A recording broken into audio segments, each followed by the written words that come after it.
Anytime that we are entertaining and having people over for dinner, my husband Peter always insists that I make roasted catfish, also known as Nướng, only because it's so impressive looking. It takes less than an hour to roast in the oven, and it's incredibly delicious. To start, you're going to use a clean dishwashing scrub and scrub the catfish skin until it's nice and white. That way when you roast it in the oven, it becomes this beautiful brown color. The trick to easily removing the black from the skin is to allow the catfish to sit at room temperature for at least an hour. That way, the skin gets a little bit dry and not as slippery, so it's easier to scrub off. I stuff my catfish with slices of onions and slices of ginger, and then I create a rub, and my rub consists of kosher salt, black pepper, garlic powder, and mushroom powder. You can find whole catfish at your local Asian supermarket. I live in LA, so I go to 99 Ranch Market. Pat dry your catfish, including the inside of the catfish, and then cut both sides of the catfish into slits. That way, once your catfish is cooked, it's easier to fillet it. So we usually eat the catfish with rice paper rolls. It's such a great interactive meal to have when you're entertaining. Melt some butter and then brush the melted butter on all sides of the catfish, including the inside, and then apply the dry rub mix all over the catfish. And then stuff the catfish with the onions and the ginger. Roast it in the oven at 450 degrees for 45 minutes.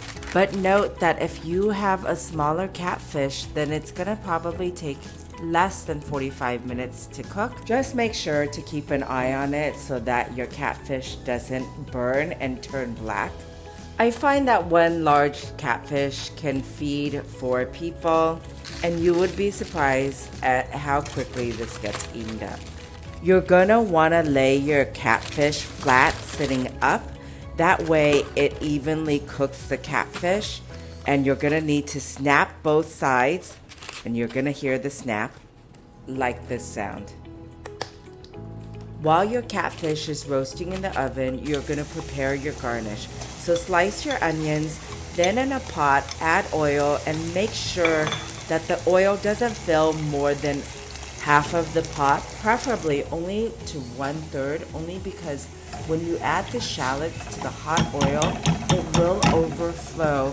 You will know when your shallots are ready is when it turns this nice light brown color, because if it gets too dark, it's gonna be burnt by the time you take it out, only because the onions still cook after you remove it from the oil.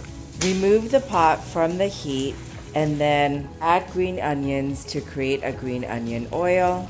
After 45 minutes of roasting the catfish, you're gonna create a glaze by simply adding white vinegar to honey and then brushing the glaze all over the catfish, and put it back in the oven to cook for an additional 15 minutes. The time is going to vary depending on the size of your catfish, so just keep a close eye on it to make sure that it doesn't burn. Garnish with cilantro sprigs, then add your green onion oil. The key to good roasted catfish is the crispiness. You're going to want to hear that sound. Then add your fried shallots and crush some peanuts and sprinkle them on top. Serve it with rice paper and stuff it with rice vermicelli noodles and lettuce and herbs, and dip it in either a hoisin dipping sauce or a fish dipping sauce.